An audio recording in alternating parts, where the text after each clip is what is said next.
जय हिंद दोस्तों, आपके अपने YouTube चैनल समाधान अड्डा में बहुत बहुत स्वागत है। आज हम लोग पढ़ने वाले हैं वन के बारे में कि वन क्या होता है।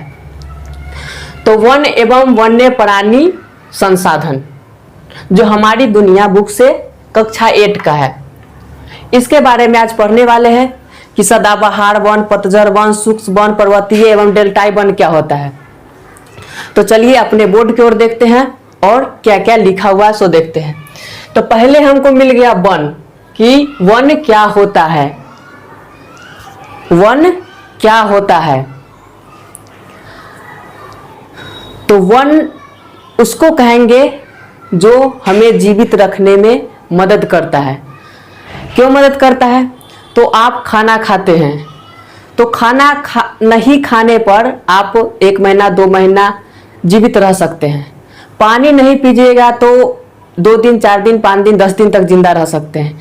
लेकिन अगर हवा आपको न मिले यानी ऑक्सीजन न मिले तो 1 मिनट भी जिंदा नहीं रह सकते हैं। तो यह ऑक्सीजन जो हम सांस लेते हैं यह कहाँ से मिलता है? तो वन से मिलता है। तो इसलिए कहा गया है वन है तो हम है। अब देखते हैं वन के बारे में और इसका जो सदाबहार वन ये सब है वो किस प्रकार से होता है। तो पहला है वनस्पति, प्रकृति रूप से उगने वाले पेड़ पौधों, घास, झाड़ी इत्यादि के सम्मिलित रूप को वनस्पति कहते हैं। जो आप पेड़ पौधा देखते हैं, घास देखते हैं, झाड़ियां देखते हैं, उसके सम्मिलित रूप को ही क्या कहते हैं? वनस्पति कहते हैं। विश्व में लगभग 10 लाख प्रकार की वनस्पति पाया जाता है। जी हाँ, जो आप घास, पेड़ पौधा, झाड़ियां जो देखते हैं वो 10 लाख प्रकार की पाया जाता है। उसके बाद है पृथ्वी के विषुवतीय प्रदेश में पाए जाने वाले वनों को पृथ्वी का फेफड़ा कहा जाता है। विषुवतीय रेखा में जो पाया जाता है वन, उसको क्या कहते हैं? पृथ्वी का फेफड़ा कहते हैं। क्योंकि यहाँ भारी मात्रा में कार्बन डाइऑक्साइड का अवशोषण होता है और ऑक्सीजन का उत्सर्जन होता है। यानी अवशोषण मतलब पेड़ पौधा ग्रहण करता है, लेता है और क्या छोड़ता है? ऑक्सीजन छोड़ता है। हम लोग क्या करते हैं? ऑक्सीजन लिए, कार्बन डाइऑक्साइड छोड़े। तो पेड़ पौधा कार्बन डाइऑक्साइड को क्या किया? अवशोषित कर लिया, उसके बाद ऑक्सीजन छोड़ा, तो फिर हम लोग ऑक्सीजन ले लेते हैं, फिर कार्बन डाइऑक्साइड छोड़ देते हैं। इसलिए पृथ्वी का फेफड़ा कहा गया है किसको? वनों को।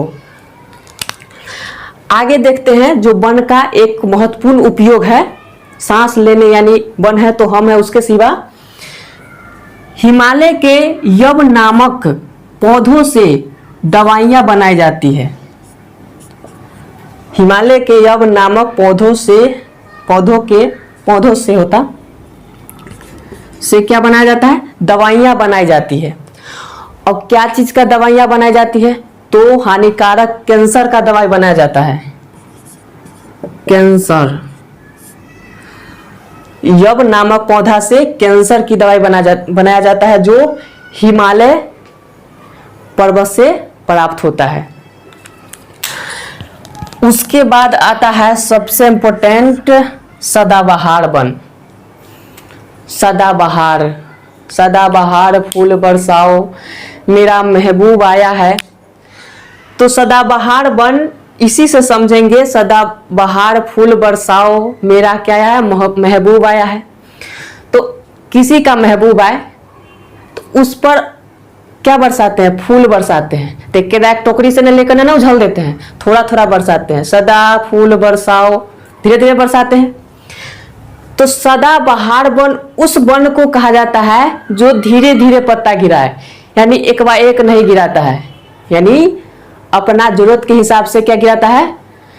पत्ती को गिराता है। जैसे देख लेते हैं सदाबहार वन, वैसा वन जो अपनी पत्ती को एक साथ नहीं गिराती है, उसकी औसत ऊंचाई 60 मीटर होती है। वैसा वन होता है जिसका ऊंचाई कितना होता है? 60 मीटर होता है। जैसे में आप देखते होंगे सिनकोना, रबर, महोगनी, तार, नारियल। तार का पेड़ अगर बिहार, उत्तर प्रदेश, ये सब मध्य प्रदेश से होंगे तो तार के पेड़ जानते होंगे, उसका ऊपर वाला जो भाग होता है, जो पत्ता होता है, उसको क्या करता है, रखता है बचा हुए, और नीचे वाला पत्ते को क्या करता है, फड़के को वो गिरा देता है, यानी अपने हिसाब से पत्ती को गिराता है।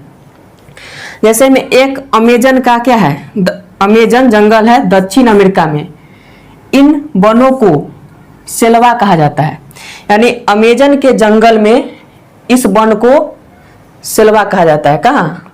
दक्षिण अमेरिका में। दक्षिण अमेरिका में इस वन को सेल्वा कहा जाता है। तो सदाबहार वन समझ में आ गया होगा। अब देख लेते हैं अपने मैप में कि सदाबहार वन कहाँ कहाँ पाया जाता है। तो आप देख रहे होंगे इस तरह से लकीर, इस तरह से, है ना। तो सदाबहार वन इस तरह से है, जो हमारे पश्चिमी तटीय, जो पश्चिम का तट है ना, पश्चिम का तट है, जहाँ केरल, महाराष्ट्र, गोवा आदि राज्यों को छूते हुए यह वन सदाबहार वन पाया गया है। बीच में आंध्र प्रदेश ये सब में पाया गया है। इधर पूर्वी राज्य, इधर है पूर्वी राज्य, पूर्वी राज्य मिजोरम, त्रिपुरा, आइजोल, अरुणाचल प्रदेश, मणिपुर, ये मेघालय, ये सब जगह पर, कुछ बिहार, पश्चिम बंगाल, सिक्किम, ये सब जगह पर क्या हुआ है, सदाबहार वन पाया गया है। उसके बाद आता है पतझड़ वन, पतझड़ वन, उसके बाद आता है पतझड़ वन, वैसा वन जो अपने पत्ते एक साथ गिराती है। यह वन 100 से 200 सेंटीमीटर वर्षा वाले क्षेत्र में होते हैं, जैसे शीशम, साल, शीशम देखते होंगे, उसका पत्ती एक बार पूरा झड़ जाता है।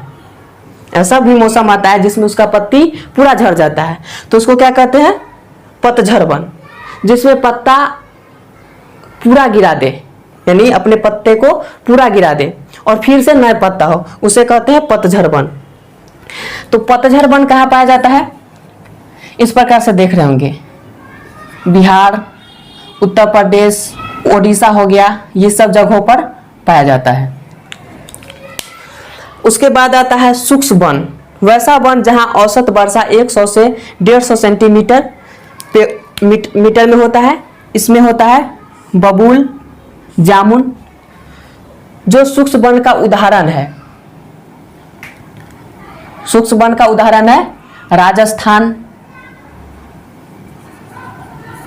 गुजरात, ये राजस्थान हो गया, गुजरात हो गया, ये सब जगह पर कौन सा वन पाया जाता है, शुष्क वन पाया जाता है। आगे है पर्वतीय वन।